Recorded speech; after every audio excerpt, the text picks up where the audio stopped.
Good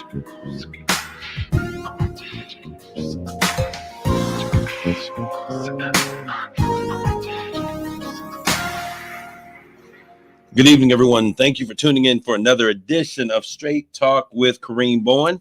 I'm excited to have you guys in here with us today. And as you know from last week, we're going to continue that conversation that we have had on stopping the violence and doing something about the senseless gun shootings that are taking place in our communities. And so I'm excited to be here with you today so that we can continue that conversation.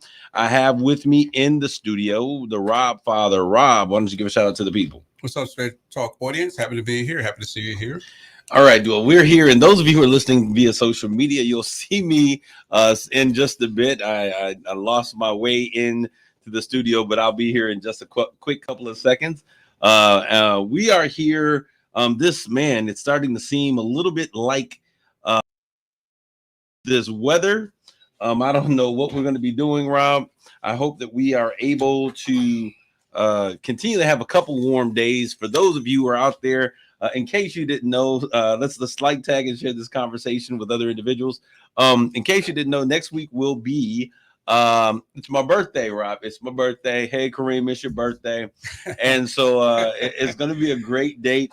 But there's a lot of things that are happening in our community that I want to make sure you guys are aware of what's happening at the grassroots level in terms of the things that are happening.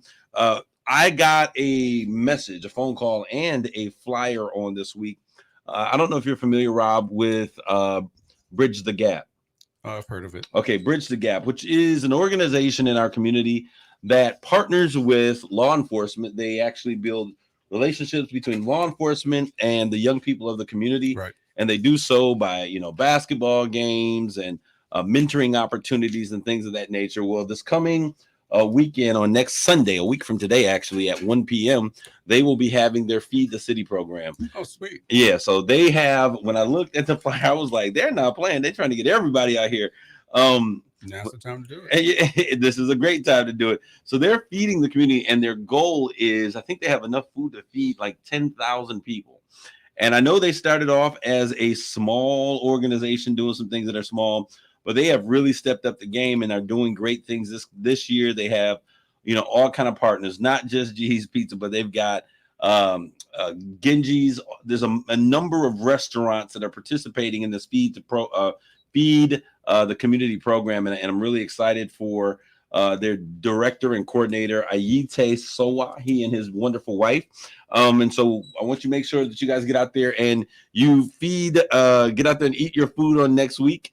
On next Sunday at 1 p.m. They will be meeting at the Huntington Park.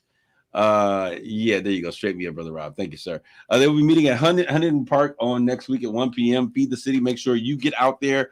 What's going on to those who are tuning in? So free food on Bridge the Gap next Sunday at 1 p.m. They have all kind of food vendors that are bringing out and feeding the community. Has always been a great opportunity. And the law enforcement officers will be there to feed and to hand out. They've asked me to be a part of that program. I'm going to see if I'm available because, I got church on Sunday, Rob. So 1 o'clock is cutting it close. I'm getting my last. And I'm just joking. But it is a great time. Also, this coming week, we have and I'm trying to pull up this. I have an email from our mayor, Mayor Brenda Moore. She will be having a special meeting for the city of Saginaw. And to discuss some of the issues, the violence and things of that nature that are taking place. And I want to make sure that we have all of that information. You guys are aware of what's taking place. It is going to be a great opportunity. It's going to be at Pastor Larry Campbell's church, I believe, tomorrow at 6 p.m. And they're going to be, I know all of the pastors are planning to be there. She sent an invitation to a number of the civic officials in our community. And, I talked with her about the situation. She says, Kareem, this is something that they're dealing with all across America. I understand that. So as the mayor, I understand that she has a responsibility to do what she can in her authority and her power. But this is really a community-wide issue. And I'm going to continue to trump the horn until somebody decides to do something different or in conjunction with about this. So I want you guys to tune in, listen into what's going to be happening with that. I'm sure there's going to be a number of things coming out. Like, as I said, the pastors of the city have been getting together and they have been meeting on a regular. It's called SAAP, Saginaw African American Pastors. It was a group that started during the course of 2020, not because of the pandemic, but because of the social cry for justice. And they've been doing things, Rob, from, talking with employers about their employment and how they hire. They've been advocating in educational institutions about what they need to, do in order to get more African Americans involved in their higher education institutions. I know that they've been meeting and they've also planned some things that are going to be taking place on the street. So it's important for us to make sure that we're listening on how we can get involved. One thing that I've learned is probably one of the bad things that came out of 2020, Rob, is that people are paying attention, but not many people are listening. So we're hearing a lot of stuff, but we're not really listening to what's going on. And what has truly taken place is, as I've driven by this morning, I went by so many churches that are just not having church. And I've said this before, if you become to a point that, that you're no longer moving, that you no longer have a heartbeat for the community, that you're no longer meeting a need in the community, you become obsolete. You become a dinosaur in that community. Irrelevant. And I've seen so many people, so many churches, and it's the craziest thing in the world. I think it's one of the most different ages that I've ever been a part of as a young man, seeing on Sunday morning churches that are not opening for service. And it's not like they were open Saturday for service. They're just no longer open. And as we transition to this internet world, some of them made the transition, others of them haven't. And some of them made the transition. I don't think they're ever going to come back, Rob. So it's going to be interesting to see how people mobilize. One thing that I know is true is that there is definitely a need for us to get involved with what's happening in our community. There's definitely a need for us to wake up, to say something, and to do something about it. As a matter of fact, this past Thursday, we're going to be out there again.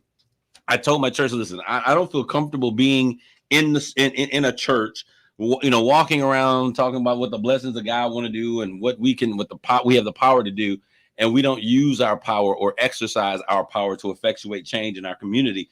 So last Thursday, Rob, we were on the bridge with it. We were on Court Street Bridge, walking inside, with our signs, and we were praying and, just driving the fact that we think that change needs to take place. And we'll be on the Genesee Street Bridge this coming Thursday at 6 p.m. And it'll start out just by us being on a bridge, but I think that people have to begin to see themselves take action.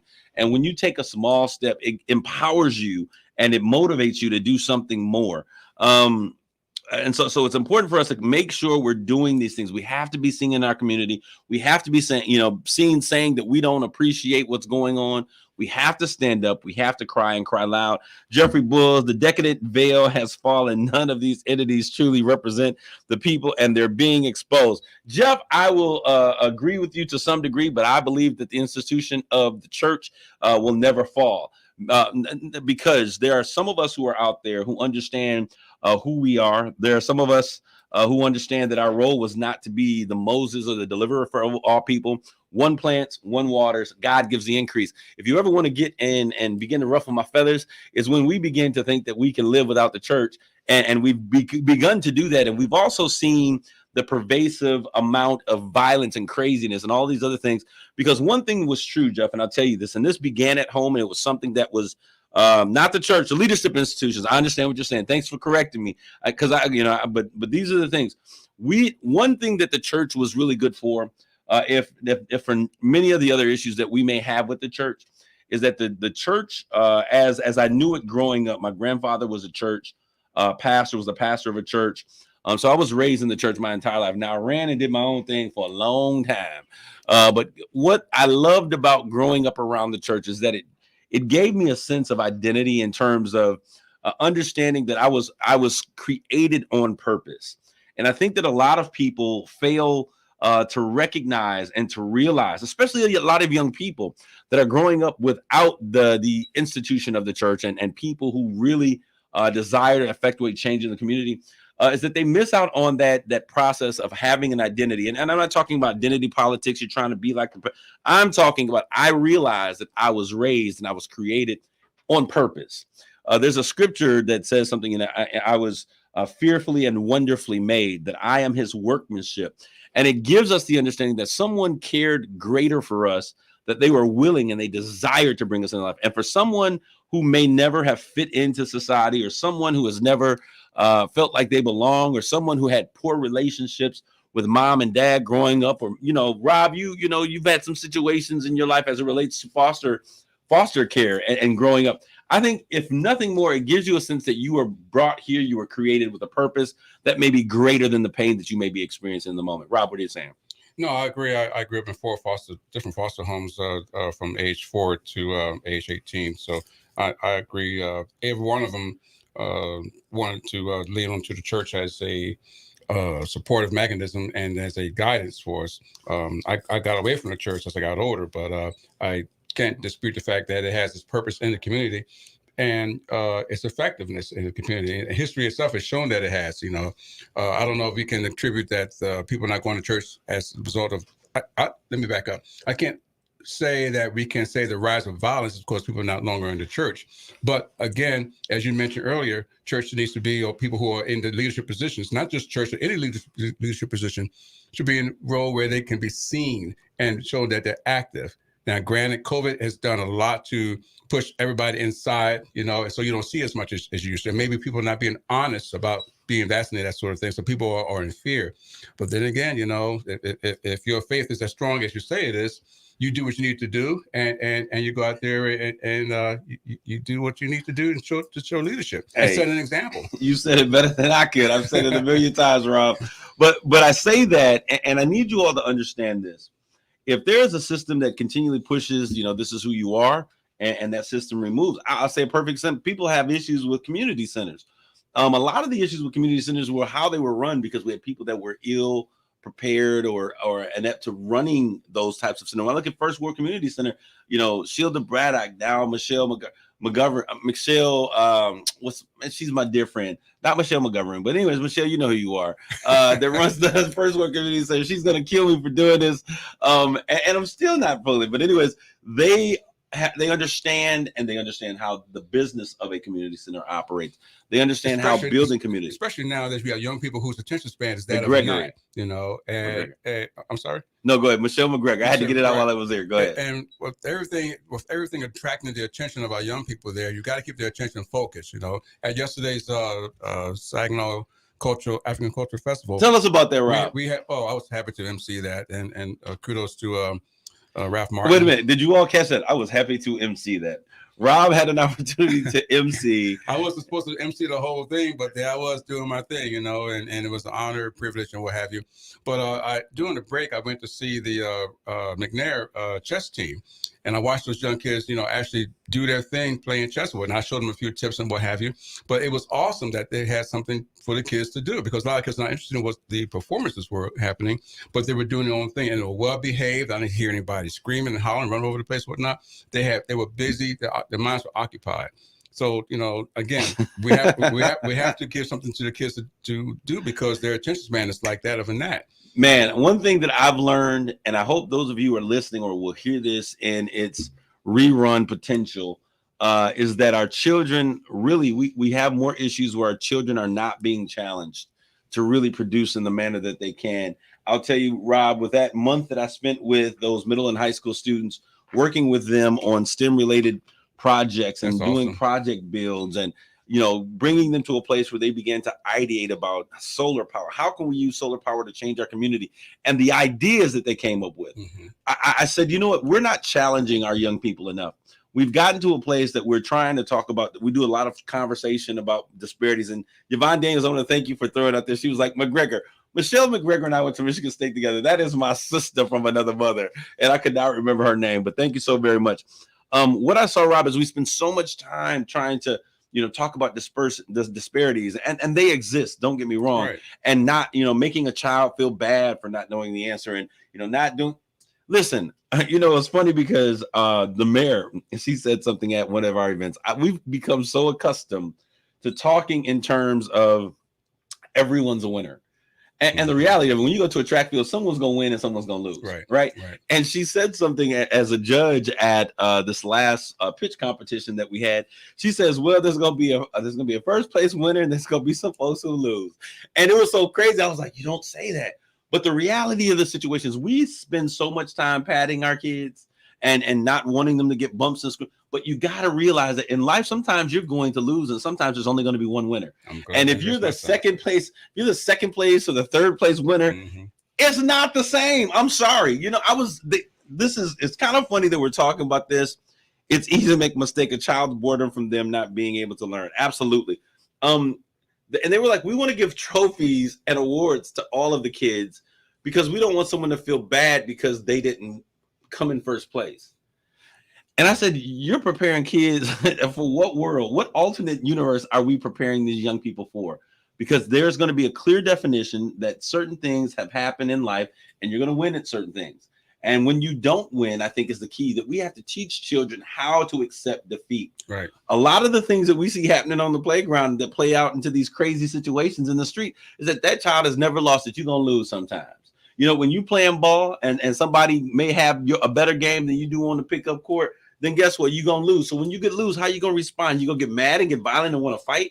But we have come to this place that we pacify our young people, but we don't challenge them the way that we should. And sometimes we don't say no to them, you know. Man, come on. Those are, life lessons that we've learned. But I think that is very important. You're right, Yvonne. We have to continually challenge the minds of our young people. And I saw that, and it made me begin to think, are we really doing everything that we can as it relates to preparing our young people if we aren't willing to really challenge them and put them to task on the things that they're going to be confronted with in this world? All right, so we talked about that. We talked about let's get out there, let's make a statement in the community. Now, this is the other thing.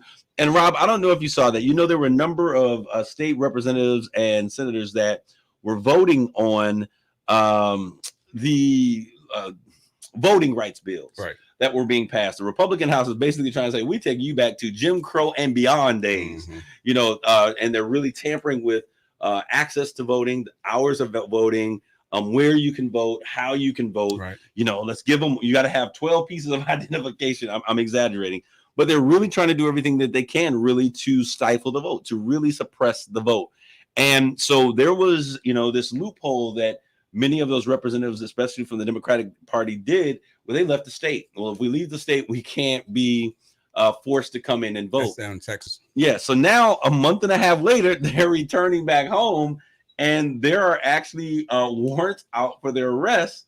And the Republican caucus wants to arrest them because they left the state and were not able to vote and did not vote in this last thing. And they said they would do everything that they can to pass these voting rights laws. Now, I'm saying this for a purpose. That's what's in the news.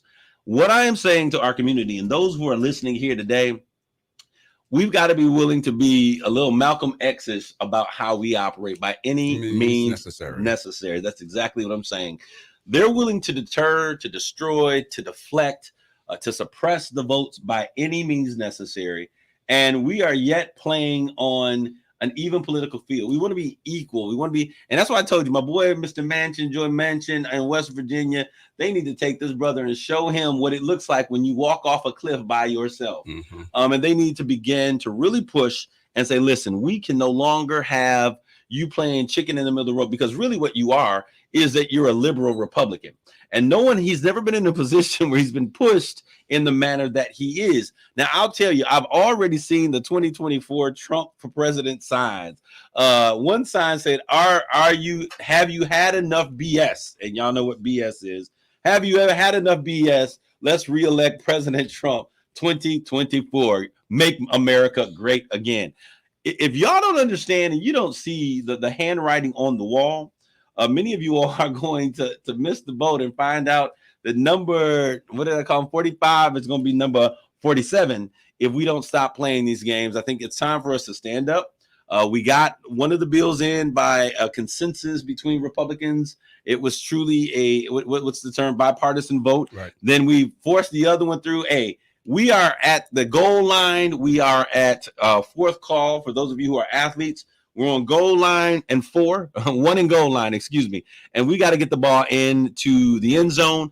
And so that means you got to do a quarterback sneak. We have to force that thing right down their throat. We need to do it soon because 2022 is right around the corner. And everything is going to be about the election. Exactly. So it's important for us to make sure that we do these things. We got to get out there. Stop allowing ourselves to be caressed into all these other things. What matters most in your and I communities is that we make sure that we protect these voting rights bills, that there is a federal bill, a national mandate for voting rights that takes place, since all of these state governments are doing such a great job of taking away those voter issues. Okay, last thing for what's on my mind, Rob, is how do you all feel? I need to know how you all are feeling about taking cruises. I saw one of the first, I think it was a Carnival cruise, the very first cruise that has launched since the pandemic. You know, they're ready to get back on the seas. And going out, I guess they said that they had taken roles and everyone was vaccinated that was on the ship, staff and crew and alike. But in terms of returning to port, everyone tested positive for COVID. So this is why I don't trust when I go when I go to the mall, or I don't know what I go to the mall for, but when I go to the grocery store and we're out there, Rob, I'm wearing my mask because there is no way in the world that I'm going to put my life in someone else's hands. And I know, people are lying about it. Of course they are. I went and I made a habit actually of starting to carry my vaccination cards. And I said, because we're going to get to a place, and there's a lot of places that are mandating them. New York and California. If you're going to go to a restaurant, you're going to have to show proof of vaccination. I have no problem with that. It's crazy because it's almost like something from a science fiction movie, Rob. But this is where we're going. I want to know, are you all feeling comfortable? Okay, I know y'all back on these planes like it's nobody's business. I had a contingency of my family that went out to Las Vegas, and I was excited. I really wanted to go. I saw my aunt in town today. She's been flying all through the pandemic. I just cannot wrap my mind on sitting in a tin can. I think of it like a toothpaste can tube and hurling through the air at 500 whatever miles per hour, locked in with these people who are breathing the same air. I don't know. I just get a little freaked out about it. Maybe it's just me. I'm not there yet. I'm definitely cruisers equal super spreader vessels. Jeff, I agree with you. He said that cruisers equal super spreader vessels. That's how I feel about them. And I can't imagine being locked underneath the deck of a cruise ship with all of this stuff going on. And I have to trust that people are being honest about their vaccination status. Well, this cruise ship came back, went out negative and came back positive with numbers of people that were positive for this. So I don't understand what's going on, but it's going to be interesting to see how this plays. Does this continue? This Delta variant, folks, is absolutely real. And I just want you all to really just be prayerful and thoughtful about how you guys are moving and how you're operating. I've had so many friends of mine that are in their early, mid, and late 40s, some of them just crossing the bridge, that have been in the hospital over the past 3 weeks with this Delta variant. Some of them almost not making it. My girl, Olga Jones, I'm giving you a major shout out. That's my sister. I absolutely love you. You were fighting for your life. And I can't wait to hear your story and your testimony. She is now out of the hospital because I know she knows everybody in the city of Saginaw, Rob. And she was on a ventilator and she wasn't doing well and her breathing was not stabilized. But she is now home and she's doing well. And they posted it on social media. That's why I'm sharing out. HIPAA laws are real. But they posted that she's at home, she's recovering, she's doing well. But this has hit so many people. I mean, even my family, I have a whole entire portion of my family that was hit all at once. Father, wife, kids, with this Delta variant who was not hit the last time. And you think maybe it's not so bad. They're saying this new thing is really attacking. It's making people sicker. They're getting sicker faster, and they're also younger. So we have a whole hospital field that are being filled with people who are a lot younger than what this thing actually started out hitting. So we're going to take a quick commercial break, and we're going to continue our conversation about stopping the nonsensical violence that's taking place in the city of Saginaw. Y'all stick and stay with us real quick, and we're going to continue this conversation with more Straight Talk. You're listening to Straight Talk with Kareem Bowen on KISS 107.1. Summer happens at Speedway because everything you need for summer happens at Speedway. Like drinks. Drinks happen. The freshly brewed drink, the splashed over ice drink, the wake you up drink, the cool you off drink, the make your brain hurt for a minute drink. All poured however you want them, whenever you want them, all summer long. So on every hot day, you have something cold to sip. Speedway. Summer happens here. And now, get any size fountain or Speedy Freeze for just 99 cents. Excludes maximum. Save big money with 11% off everything now at Menards, your home improvement store. The 6-inch new construction recessed housing makes installing recessed lights safe and simple. It features airtight construction with built-in push-in connectors for easy wiring. All Lithonia lighting, utility, recessed housings, and trims are 11% off now at Menards. Good through August 21st. Savings are mail-in rebate. Some exclusions apply. See store for details. Save big money at Menards. Woodley Leadership Academy is now enrolling for the 2021 school year. We are proud to offer a safe and nurturing learning environment for your child. In-person seats are available for all grade levels, kindergarten through 8th grade. Check us out and schedule a VIP tour at woodleyacademy.org or call 989-717-4390. Enroll now at Woodley Leadership Academy. Look, staying healthy isn't easy. Watching your diet, hitting the gym, avoiding stress. But a good night's rest helps boost your overall health and wellness. And it couldn't be easier. The new Sleep Number 360 smart bed senses and automatically adjusts to keep you both effortlessly comfortable. The result? You wake up ready for anything. Proven quality sleep is life-changing sleep. Don't miss our weekend special. Save 50% on the new Sleep Number 360 limited edition smart bed. Plus special financing. Ends Monday. Special financing subject to credit approval. Minimum monthly payments required. See store for details.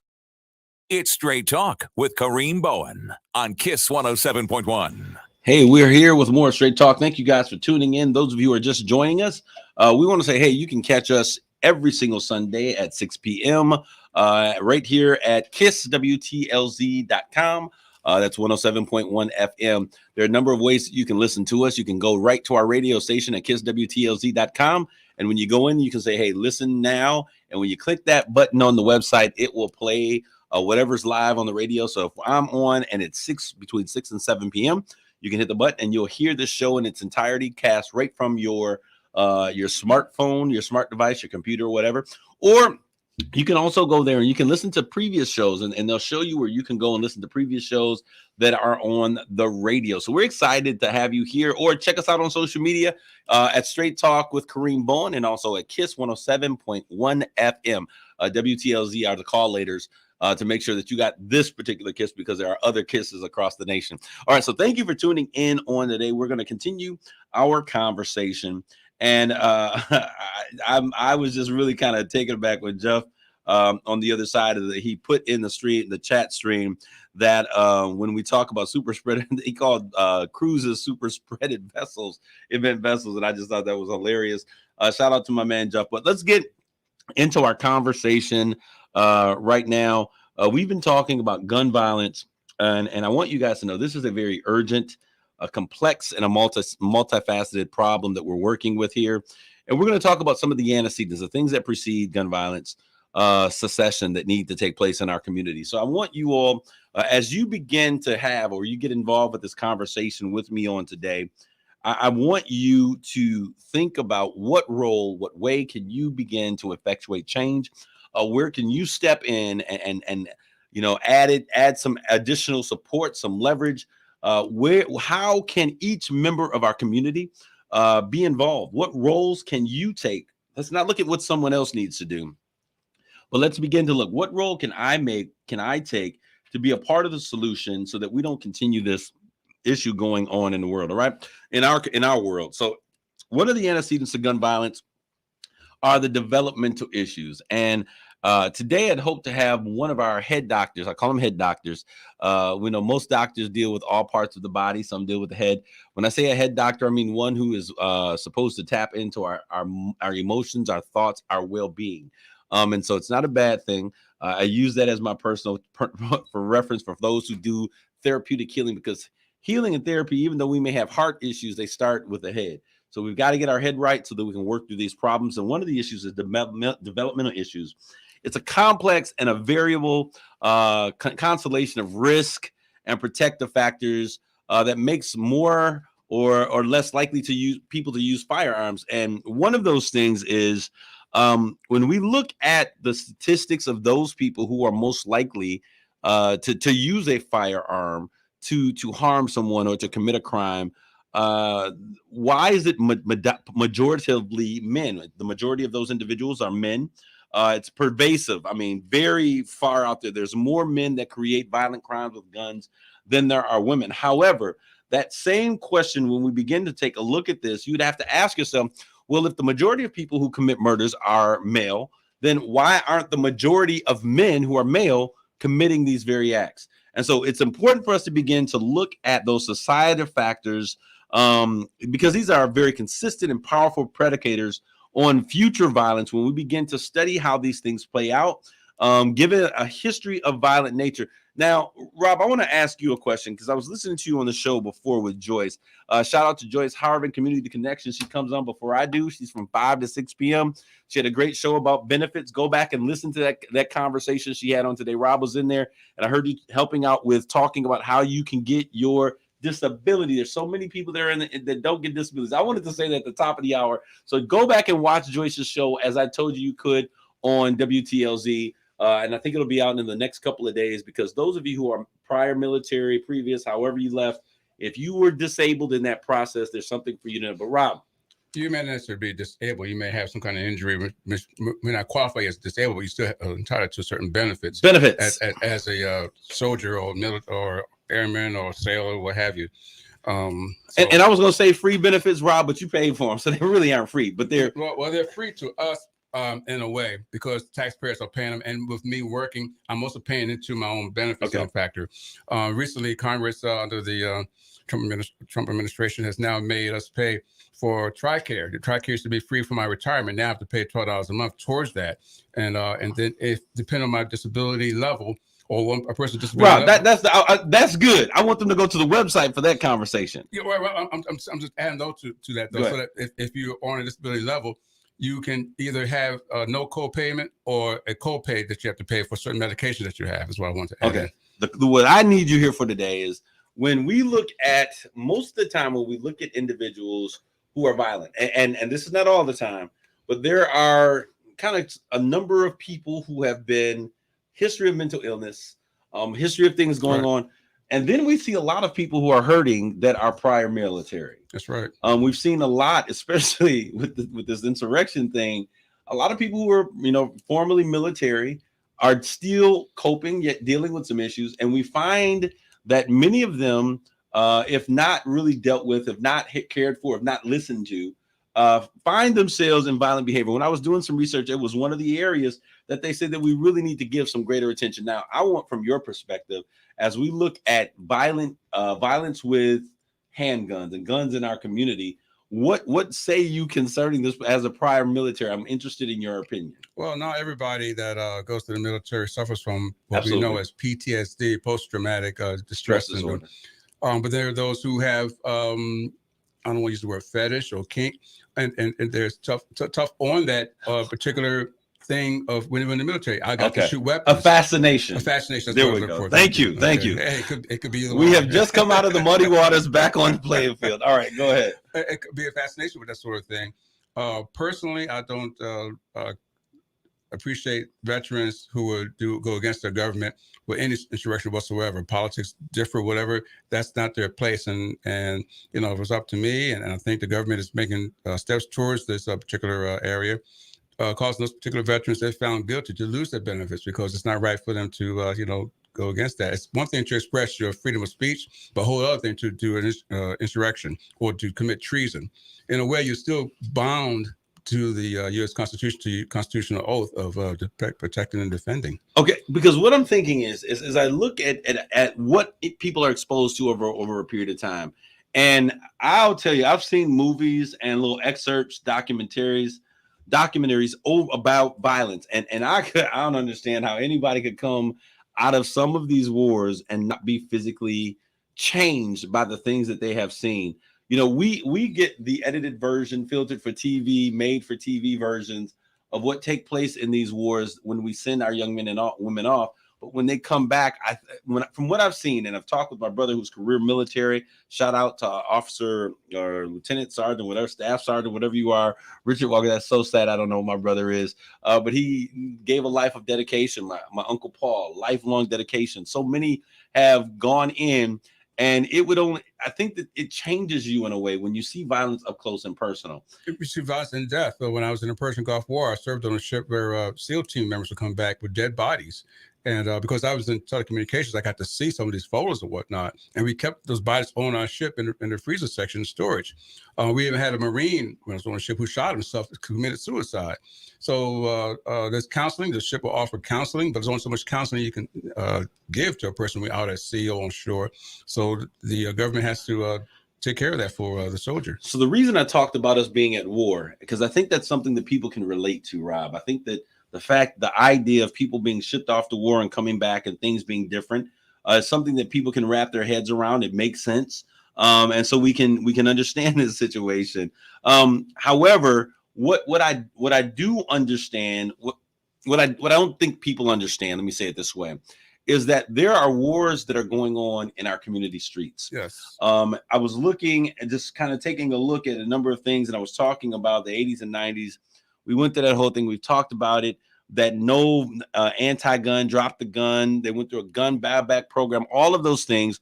Some of our young people are being conditioned by society. And Jeff, you said it, in society, males are taught to suppress their feelings. This manifests later in bad ways. Absolutely.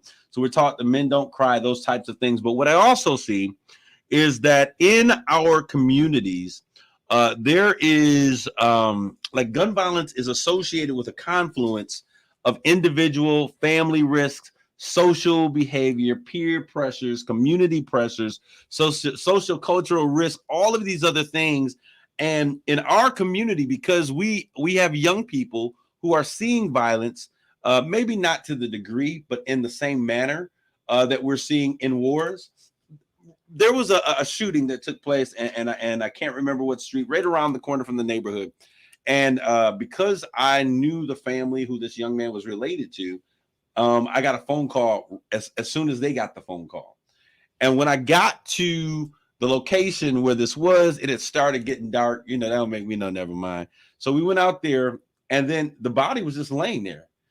So kids that were playing, the young man was playing basketball, I guess, in the middle of the street, how to, set up the hoops.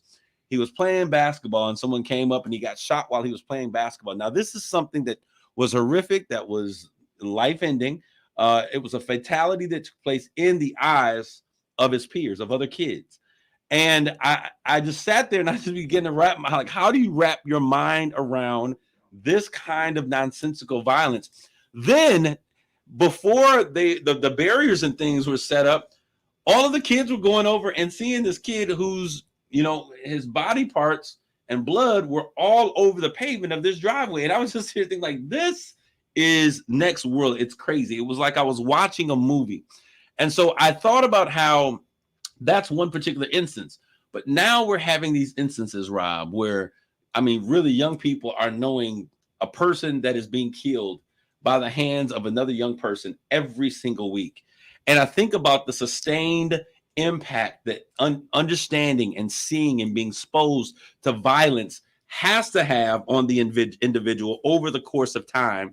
And then I begin to look at this. So we are being desensitized to some of the most heinous forms of crime that we could ever be exposed to. And our young people, and this is, our young people are seeing this.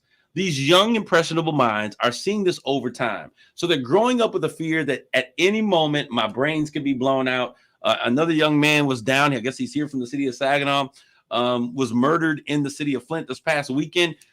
Our young people are understanding, and I'm not just talking about the ones that were in the street before. It was like, you had to be somewhere or with the wrong people for something to happen.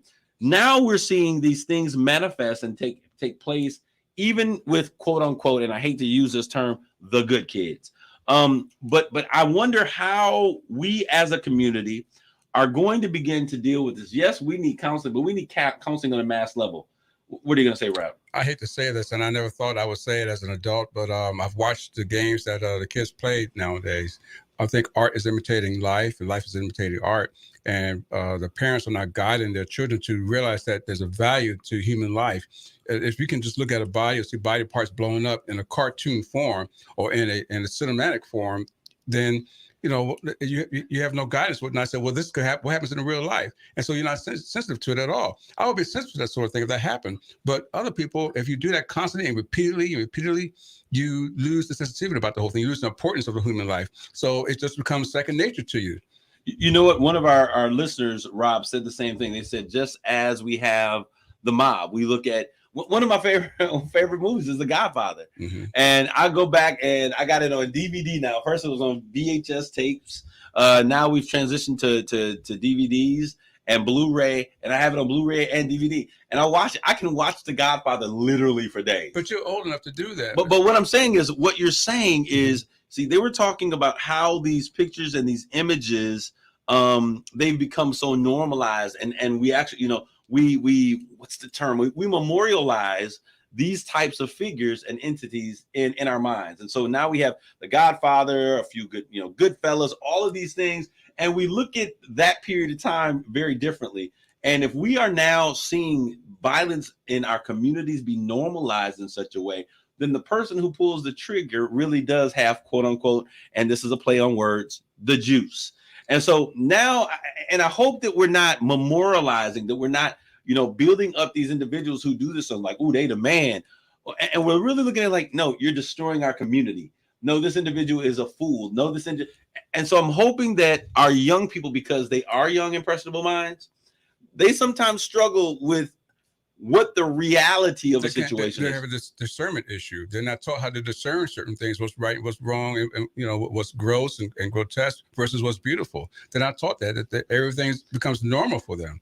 And that's sad, because that's where our community is going. That's why you see 12-year-old kids or 7-year-old kids who pick up a gun and fire at somebody. I'll give it a second thought. Then we go back with the bleeding hearts and say, well, we shouldn't throw that person in jail because he hasn't been counseled. Well, go back to how did he get the gun or she get the gun in the first place? Why did that person attack that girl who was jumping rope, whatever it was at one time, and disobey the police officer there because they were not sensitive to the whole issue to begin with. Absolutely. So that's one reason. The other reason, and I kind of talked about that a little bit, is when we begin to bring in the concept of masculinity.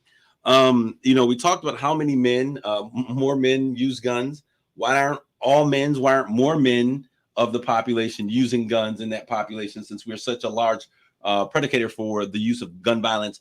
And when we look at that, Rob, I think about something that we often hear of, but we don't talk about it in our communities. Black communities and Hispanic communities are notorious for not dealing with certain issues in our community that other communities talk about. And I use this term, it's called toxic masculinity. And have you heard that term before? Yes, I have. All right. So we've heard that term, toxic masculinity. And we understood it because most often when we hear that terminology, we hear that in terms of domestic violence. We hear that in terms of the type of personality of someone who may do wrong to women. But the reality of it is toxic masculinity is something that governs our airwaves. It's what's on the radio. It's on TV. A lot of the way that men are portrayed, and I believe Jeff out there said that men aren't given an opportunity to cry. They're taught that men don't cry. If you cry, you're a girl. And so what that does is it creates an understanding of what it means to be masculine or be a man. And it begins to create within that framework of that definition, an understanding that all of these negative things are now attributed to your masculinity. You can't let anybody say anything to you and get away. You got to deal with it now because you're a man. You can't go out there crying. You cry, then you're a girl and nobody's going to respect you. And we get all these, you can't let your woman talk to you this. So toxic masculinity now becomes the pervasive form of masculinity that we see in our communities. Other than someone stepping in and saying, listen, all men cry, real men cry, real men should cry. You're cleansing the soul. We don't have those conversations very often with young men. And in Hispanic communities, they call it machismo. It's that I'm a tough guy. What I think that we need to begin to do is we need to get back to those community conversations. I mean, where we had a place, and that's what was happening at these rec centers. This is what were happening at the community centers that were now closed. People came up with the idea that there was not a need for community centers because there weren't kids in the community centers.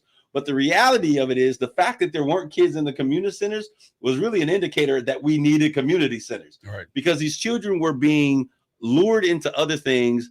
other than places where people were really feeding and giving them some very basic strengths in terms of living and governing their lives. But you need men in those community centers as well. Absolutely. You need mentors to guide them. You need female mentors to guide the women. You need male mentors to guide the young boys. So as we look at this, and Jeff, I posted your comment on there. It is very important. But as we look at this, we've got to begin to deal with sexuality, sexual identity, masculinity. What do these words mean?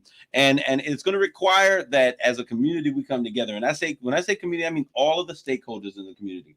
Yes, the church cannot just talk about praising Jesus. We now have to talk about sex and sexuality and sexual identity and what these things mean. Yes, school, because they're pushing everything over into school territory. Kids are talking about they're coming home and they're learning about the birds and the bees. And I thought that you learned that at home first. That those are things that you learn in the privacy of your home. And then if you were in a school, sexual education or sexual relevancy was all a part, teaching an individual what is going on with their body. I always struggled with having teachers teach that stuff because I think it opens up a level of intimacy to some kids that some adults are not really the safest people to have that conversation around. And I know it sounds bad, and I'm not trying to say that the school is filled with a bunch of perverse people. That's not what I'm saying. No. But I'm saying that, and it's in the church as well. I mean, we have to protect our kids as often as we can because these behaviors and these systems do exist. So let's make sure that we're doing that. We're having these conversations. But then we also want to talk about prevention at individual levels. All right. When we talk about preventing gun violence at an individual level, it's important for us to recognize that people are suffering from mental illness. Rob, I think that one of the key indicators and key factors of what's taking place is that we've had people locked up like hamsters for a year and a half. And the threat, the very severe, serious, real threat that we're currently facing, for those of you who are listening, I don't know if you guys have been listening to what the CDC and the World Health Organization are saying. But on last Thursday, our president said, because many of the medical leaders in our country said that it's almost impossible that we're not going to experience lockdowns because of how rampant this variant is. We have exploited this variant to such a degree that what ravished India, who doesn't have as many vaccines that we do, it ravished India because it got out of hand. We are now exponentially beyond the level that impacted India.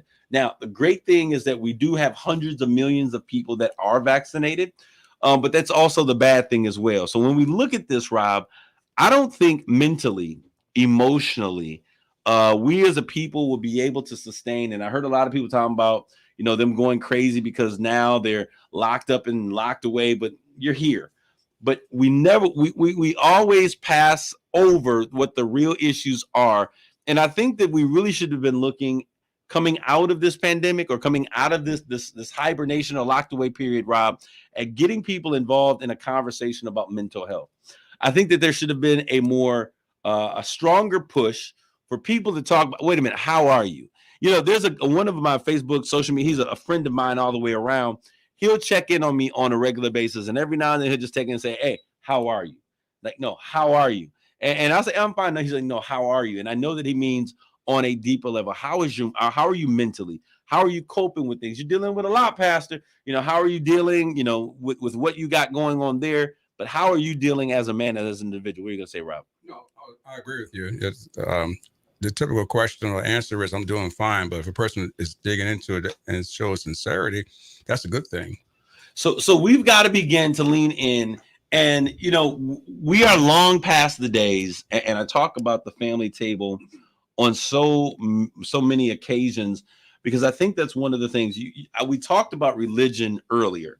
And we were saying that we can't necessarily pinpoint that. But if you look at the dynamics of the whole thing together, we look at a dying sense of the importance or the value of the church institution. And when I talk about that, many times we talk about the church, we talk about a building, and I rarely reference the church as a building. There are a lot of church buildings around the place, but I'm talking about the people. growing up as a young man, the church were those people who came over and saw if my grandfather, my grandmother are well. When my grandfather took ill, the church people were the ones who came over and prayed and talked with him. They were the ones who made meals and brought people over. So I don't look at the church as a building. I look at it as a community of people, which is what the word of God instructs. So we look at the disabling or the dysfunctioning of folks who have the compassionate heart.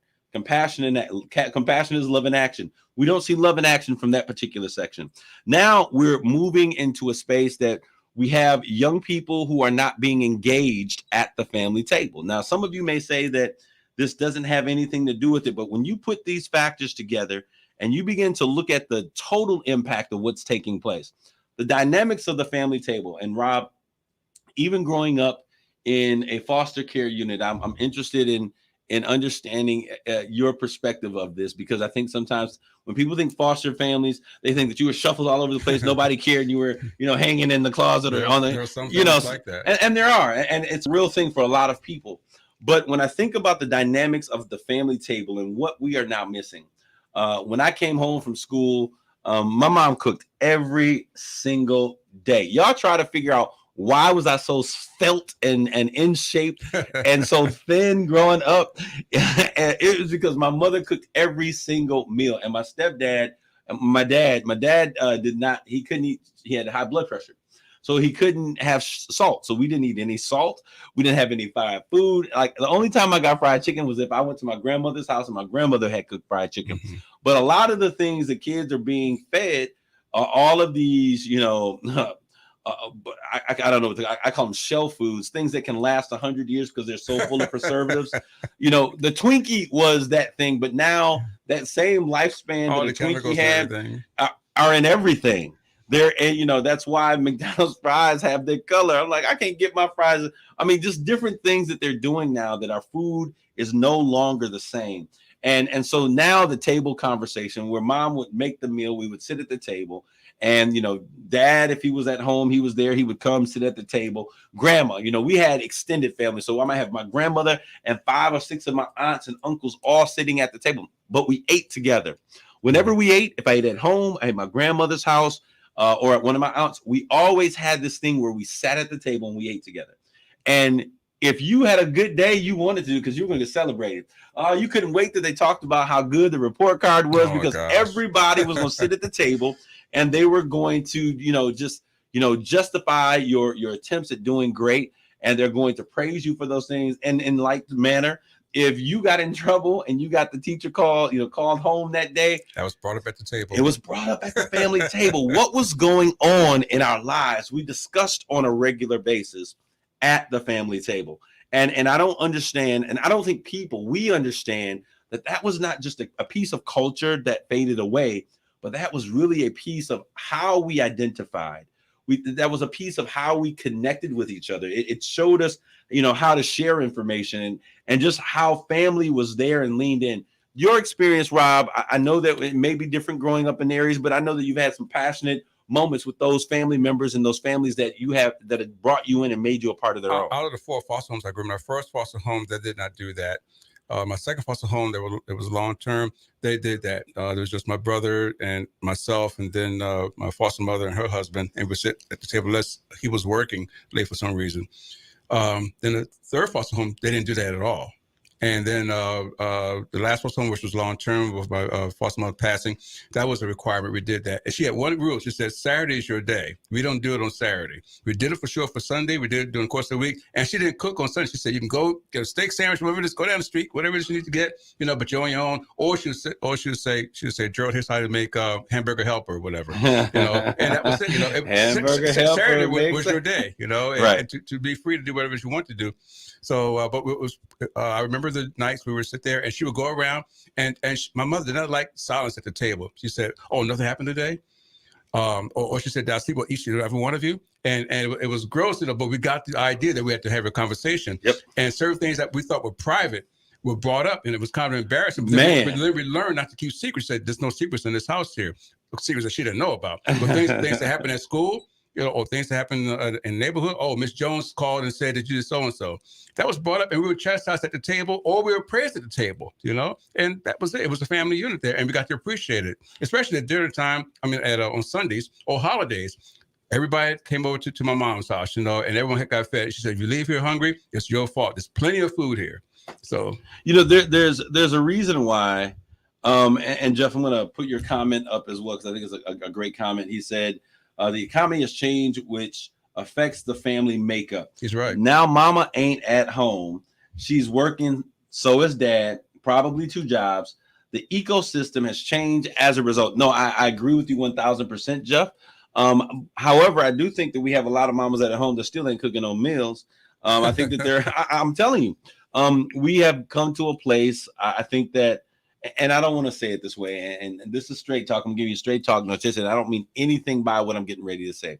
There were some liberties. I'll say it this way. There were some liberties that we came into as family where family makeup and the dynamics of the family, gender specific roles no longer meant as much as what they did before. And I see that there have been a lot of women. There are a lot of women who, embrace the new power of freedom and the workplace. Some of it was necessary, and then some of them because they had to, and there's nothing wrong with that. I have an aspiration of doing something great. Oprah Winfrey says, why can't a woman have it all? They can have it all, just not at the same time. Right. So when we look at that, we see that one of those things, I have some women that saying like, look, I am not cooking. There was one woman who told me like, listen, I'm not cooking. Before I got married to my husband, I told him I wasn't cooking. I'm not domestic. And I was just sitting there thinking to myself, like, we grew up in a family with men, and those men were taught, listen, this is how you sew, mend a hole in your sock. This is how you cook a meal. Every single man in my family has the ability to take care of themselves. That's right. Because I don't care if you get married or whatever, you should never be in a place in life as a man. This was what being a man meant, that you had the ability to take care of yourself. That's right. And I saw men, my grandfather made the meanest tea cakes on the planet, but my grandfather would cook just as well as my grandmother could cook. Now, it was her gender specific role, her home role, I should say, that she was the cook, but he could do so as well. So if she wasn't there, we weren't going starving. We're going to starve. And I saw that my father was he wasn't cooking nothing. He was coming home, the food needed to be done. And that was the role he played, but it worked well because he and mom worked different schedules. So there was time for parenting and all of that other stuff. And my mom's on here today. She says, listen, we live in a microwave society. And it's crazy because when we look at what a microwave provides, it directly reflects the kind of community and the kind of societies that we live in. We want help. We want it quick, fast, in a hurry. We want success, quick, fast, in a hurry. I don't want to, how did you get here? Well, I had to work for 20 years. We don't want that. Can we make it faster? And we don't want to fail. We don't want to fail. We want to just, everything is a success. We don't want to learn how to fail. And so microwaves, they never cook things fully through. Not, most of the time, if it's cooked in the middle, it's overcooked on the outside. If there's nothing like slow cooked meals, when you can begin to season, as my grandmother would say, you got to put some love in it. So when we look at these things, we've got to begin to turn some things around. If there's no community table in a family or in a neighborhood, and what you're saying, Jeff, is right. We must be aware and connected to the times and understanding that the dynamics are changing, that in order to run a household in this current day and age, it takes more money. So most moms are working. They say that, close 76% of our Black families are headed by single parent women. That means that, just because you're not in the home doesn't mean that you get away with not being a father. And I think that the responsibilities of parenting have not changed. Although what we look at and how we operate in a functioning family. And I grew up in a single parent home. I had a stepfather that was an amazing stepfather. I call him Dad because he was a good guy. And I understood that. I never considered myself living in a dysfunctional home. We just simply function differently. And I think it's important that we take those things into account. So that means if there is no table at home, then we've got to begin to create some tables and some spaces for conversation in our community. If we don't have the conversation with them now, if we don't begin to deal with the issues of toxic masculinity now, if we don't begin to tap into their mental psyche now, then we are allowing things to continue to happen in their lives that may eventually boil over. And then we have systems of violence that continue when people are given access, because guns have never killed anybody. It takes a person to kill.